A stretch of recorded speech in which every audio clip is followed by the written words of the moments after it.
ఆదివాసీలు తమ హక్కుల కోసం మళ్లీ పోరాటానికి రెడీ అవుతున్నారు. మా ఊళ్ళో మా రాజ్యం అంటూ నినాదం ఎత్తుకోబోతున్నారు.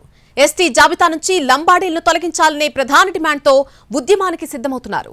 ఇంద్రవెల్లి సాక్షిగా పోరాటానికి శ్రీకారం చుట్టబోతున్నట్టుగా ప్రకటించారు. ఉమ్మడి ఆదిలాబాద్ జిల్లాలో ఆదివాసీలు మరో ఉద్యమానికి సిద్ధమవుతున్నారు. ఇంద్రవల్లిలో ఆదివాసీ అస్తిత్వ గర్జన జరిగింది. ఈ సభలో 9 తెగల ఆదివాసీ కుల సంఘాలు ఐక్య పోరాటం చేయాలని ఏకగ్రీవంగా తీర్మానం చేశాయి. ఏప్రిల్ 10న ఇంద్రవెల్లి అమరవీరుల స్తూపం సాక్షిగా 9 డిమాండ్లను నెరవేర్చాలని దీక్షలకు దిగుతామని ప్రకటించారు.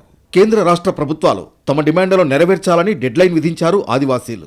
ఇక లంబాడీలకు ఎస్టీ హోదా రద్దు చేయాలని డిమాండ్ చేస్తున్నాయి ఆదివాసీ సంఘాలు.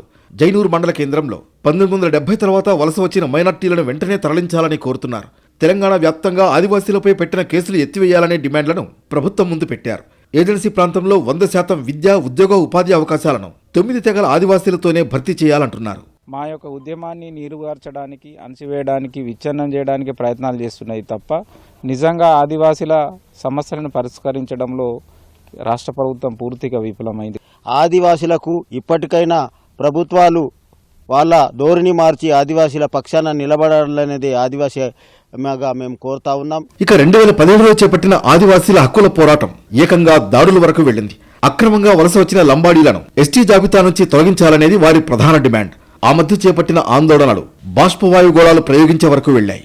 అప్పట్లో ఇంటర్నెట్ సేవలు సైతం నిలిపివేశారు పోలీసులు.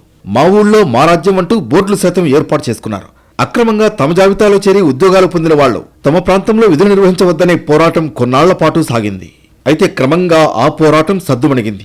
ఇప్పుడు తాజాగా మళ్లీ పోరు జెండా ఎత్తనున్నట్లు ఆదివాసీలు ప్రకటించారు. కేంద్ర రాష్ట్ర ప్రభుత్వాలు 9 డిమాండ్లపై చర్యలు చేపట్టాలని కోరుతున్నారు. లేకపోతే తమ పోరాటం ఉధృతం చేస్తామని హెచ్చరిస్తున్నారు. 2025 ఏప్రిల్ 10 నుంచి ఇంద్రవెల్లి అమరవీరుల స్ఫూర్తితో మరో పోరాటానికి సిద్ధమవుతామని అంటున్నారు ఆదివాసీలు.